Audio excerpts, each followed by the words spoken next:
All right, here we go. This is the G4Free. One strap over the shoulder. Got a lot of nice features on it. Pretty roomy in here for stuff that you need.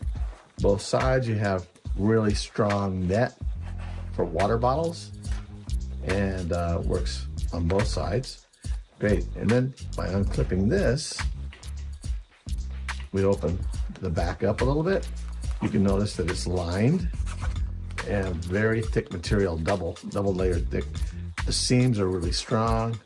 We can look in here and you can tell that it's got a lot of room. Got another little compartment in here for something, but it's really well made. Zippers are really heavy duty. They don't get caught on the material. It's great. All this works well. That's the back of it. Here's your strap. Really heavy duty material, mesh, breathes well, very padded. In fact, the back is very padded as well. You can see this, really thick and cushiony, very comfortable. Got a nice little secret passage pouch here, little gadget here for something.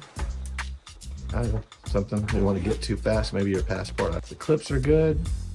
The way they clip, really nice and strong. Very well made. Adjustable strap, even got a sleeve for it. On the strap itself is a nice little feature. You have a little pouch here, maybe to put your cell phone in it. You can tell this is really well done. And this is something that I would take on an airplane. This is well done. There you go, G4Free.